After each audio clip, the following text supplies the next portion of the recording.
Hello दोस्तों, मैं संतोष sir आप सभी लोगों का मॉडर्न हब में स्वागत करता हूं। हमें उम्मीद है आप लोग अच्छे होंगे और वीडियो भी आप लोगों को पसंद आ रहा होगा। हमारे दोस्त, हम आपके बीच आज पॉलिटिक का और करेंट अफेयर का भी एक टॉपिक लेकर आए हैं जिसका नाम है नीति आयोग। नीति आयोग, चलिए बिना विलंब किए हुए टॉपिक को स्टार्ट करते हैं। नीति आयोग ये कोई नई जो है कमीशन नहीं है, ये पुराने ही कमीशन जिसे हम लोग कहते हैं योजना आयोग, उसी का नवीनतम नाम है योजना आयोग।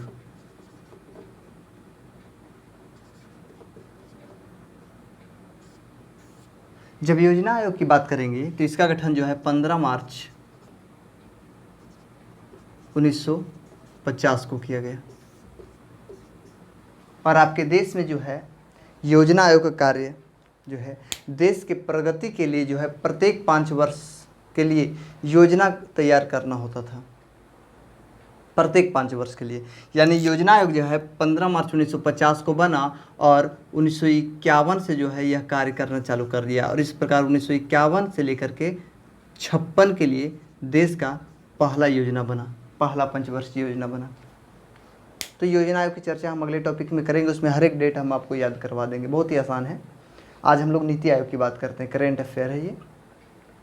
तो योजना आयोग, इसका गठन तो किया गया किंतु इसका चर्चा हमारे संविधान में बिल्कुल नहीं किया गया है।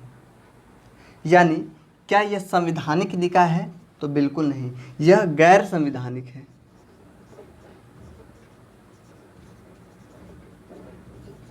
यानी इसकी चर्चा जो हमारे संविधान में बिल्कुल नहीं है, यह असंवैधानिक कह सकते हैं। तो इस प्रकार से कौन? योजना आयोग एक गैर संवैधानिक संस्थान है।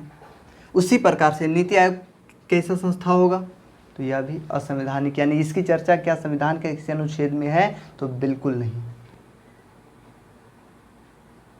बात करें 15 अगस्त 2014 को जो है प्रधानमंत्री नरेंद्र मोदी ने जो है दिल्ली के लाल किला से यह घोषणा कर दिया कि अब से जो है हमारे यहाँ योजना आयोग कार्य नहीं करेगा, उसके जगह पे एक हम नया कमेटी बना रहे हैं, नया कमीशन बना रहे हैं, संस्था बना रहे हैं जिसका नाम रहेगा नीति आयोग। कब यह घोषणा किया उन्होंने? 15 अगस्त 2014। कहाँ से घोषणा किया? लाल किला से यह घोषणा हुआ था, दिल्ली से घोषणा हुआ था। इस कारण जो है नीति आयोग का मुख्यालय भी कहाँ है? तो दिल्ली है। और 1 जनवरी 2015 से जो है हमारे देश में जो है 15 वर्ष के लिए योजना तैयार करना चालू कर दिया गया और वह कौन तैयार किया? नीति आयोग ने तैयार किया। कितना साल के लिए? 15 साल के लिए योजना बनते हैं। यानी 1 जनवरी 2015 से हमारे यहाँ नीति आयोग कार्य करना प्रारंभ कर दिया। यानी इसका अगर मुख्यालय बोला जाए तो कहाँ है? तो दिल्ली है।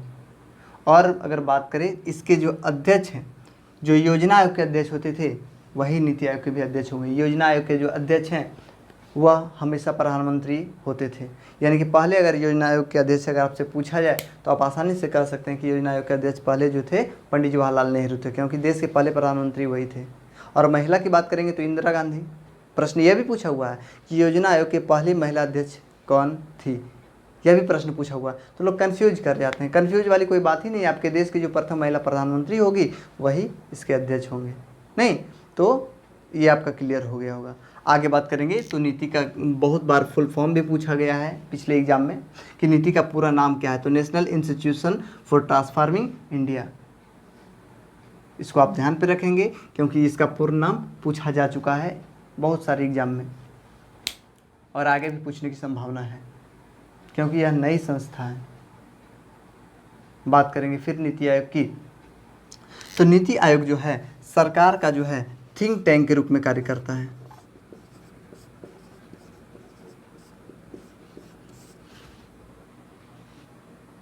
यानी सरकार को जो है यहाँ से ज्ञान मिलता है, बौद्धिक क्षमता मिलती है कि भाई क्या करना चाहिए और क्या नहीं करना चाहिए। तो अगर आपसे पूछा जाए सरकार का थिंक टैंक कौन है तो आप आसानी से कहेंगे अभी नीति आयोग, पहले योजना आयोग था। नहीं, और इस प्रकार से आपके देश में जो है आर्थिक, सामाजिक और अन्य मुद्दों पर जो है सलाह देती है कौन? नीति आयोग।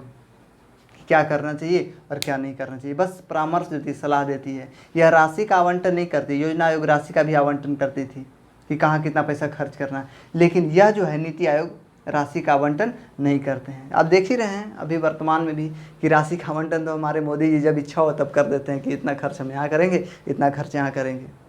50 क्या है 100 प्रकार के जो हमारे यहाँ योजना चल रहा है, और कितने योजना सफल हुए इसकी गिनती तो नहीं है और ना ही हम कह सकते हैं। बहुत सारे योजना बने और बस बंद करके रह गए, हमारे जो है क्षेत्रीय जगह तक नहीं पहुंच पाया। कुछ महानुभाव यह भी बताए कि भाई सरकार का काम है योजना तैयार कर देना, लाभ उठाना आपका काम है, आप जाइए और उनके पास से लाभ उठाइए। तो मेरे भाई पहले आप हमें ये बता दीजिए कि हम जाए तो जाए कहाँ, कहाँ जाए, आखिर किसके पास जाए? अगर हम अपने प्रखंड में भी जाते हैं तो बहुत सारे ऐसे अधिकारी हैं जो हाथ खड़ा करते हैं, भाई हमें इस योजना का कोई जानकारी नहीं है। नहीं, हम अपनी बात नहीं कर रहे हैं, हम क्षेत्रीय लोगों की बात कर रहे हैं। हम उस लोगों की बात कर रहे हैं जो कि अशिक्षित हैं, जिन्हें कोई जानकारी नहीं है, जिन्हें ये भी नहीं पता है कि राशन कार्ड किस तरह बनता है, इंदिरा आवास किस प्रकार मिलता है, किस ऑफिसर को कितने पैसे देने हैं। अभी हाल में हमने वीडियो भी देखा था, वायरल हुआ था कि अगर आपको इंदिरा आवास दिया जाता है तो उसमें जो है 25,000, 30,000 और 50,000 रुपये जो है घूस देना पड़ता है, लेकिन ऐसा कोई स्कीम तो है नहीं। तो सोच लिए हर एक जगह करप्शन फैला हुआ है। तो प्रधानमंत्री के द्वारा जो है बहुत सारे योजना तैयार करने से बेहतर है आप कुछ ही योजना तैयार कीजिए जो कि हर एक क्षेत्र में पहुंच पाए। जैसे उन्होंने जनधन तैयार किया, बहुत अच्छा और बहुत बेस्ट योजना था वो। पूरे वर्ल्ड में जो है सबसे अधिक सक्सेसफुल अगर कोई योजना रहा तो जनधन योजना था। Guinness book of the world में भी जो है इसका नाम शामिल हुआ था, जनधन का। तो इस प्रकार का योजना होना चाहिए जो गरीबों तक पहुंच पाए। जैसे उज्ज्वला योजना हमारे यहाँ आया, वो भी बहुत अच्छा था। नहीं, ग्रामीण में जो है महिलाओं को गैस कनेक्शन मुफ्त में दिए गए, तो ये भी बेस्ट में से कहेंगे एक है। तो योजना उस प्रकार होना चाहिए जिससे सभी व्यक्तियों को लाभ हो। तो हम अभी बात कर रहे थे कि ये सभी प्रकार के सुझाव को देता है, ना कि पैसों का यह आवंटन करता है, बिल्कुल नहीं। आगे की बात करेंगे तो इसका मुख्य कार्य जो है 13 सूत्री कार्यक्रम को आगे बढ़ाना।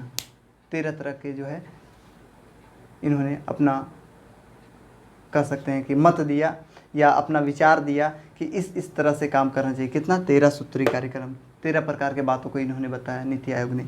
आगे की बात करेंगे तो इसमें कौन कौन व्यक्ति होते हैं, इसको कौन चला रहे हैं? तो अध्यक्ष मिलकर के चला रहे हैं, उपाध्यक्ष, सीईओ, पूर्णकालिक सदस्य, पदेन सदस्य, शासी परिषद और विशेष आमंत्रित सदस्य, ये लोग मिल करके जो है हमारे यहाँ नीति आयोग को चलाते हैं।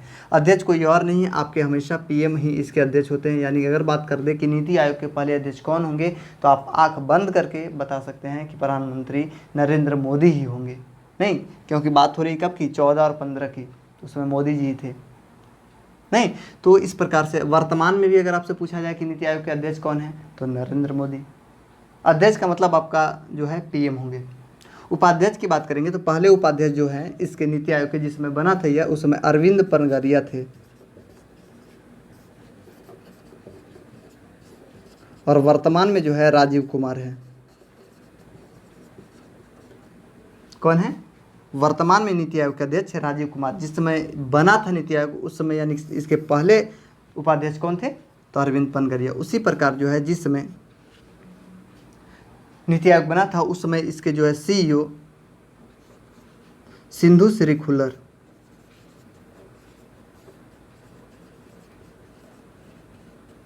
बने थे? नहीं, जिसमें नीति आयोग बना था उस समय पहले सीईओ नीति आयोग के सिंधु श्री खुल्लर थे। वर्तमान में कौन है? तो वर्तमान में अमिताभ कांत हैं। तो इस प्रकार से आप देख सकते हैं। आगे की बात करेंगे तो जो पूर्णकालिक सदस्य होते हैं, जो पूर्णकालिक सदस्य होते हैं उसकी संख्या कितनी? 5 होती है, और यह राज्य मंत्री के बराबर होते हैं। इनका पद जो है राज्य मंत्री के बराबर होता है। जैसे कि एक सीईओ का पद जो है केंद्रीय सेक्रेटरी नहीं केंद्रीय सचिव के पद के बराबर होता है, उसी प्रकार पूर्णकालिक सदस्य का जो है पद राज्य मंत्री के पद के बराबर होता है। और बात करें पदेन सदस्य तो इसकी संख्या 4 होती है।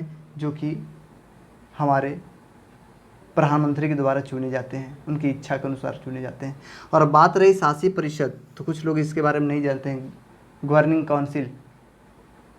शासिक परिषद की बात करेंगे तो इसमें हमारे यहाँ प्रत्येक राज्य के मुख्यमंत्री, प्रत्येक राज्य के राज्यपाल, प्रत्येक राज्य तो नहीं, जहाँ के उपराज्यपाल होते हैं उपराज्यपाल, और जहाँ प्रशासक होते हैं वो सभी व्यक्ति शामिल होते हैं। यानी वो सभी मिल करके निर्णय लेते हैं क्या करना चाहिए और क्या नहीं करना चाहिए। यानी शासी परिषद में आप देख लीजिए क्या कौन कौन होंगे, मुख्यमंत्री होंगे, राज्यपाल होंगे, उपराज्यपाल होंगे, और कौन होंगे, प्रशासक। तो ये सभी व्यक्ति शासी परिषद में शामिल होते हैं। और अंतिम रहा कि विशेष आमंत्रित सदस्य।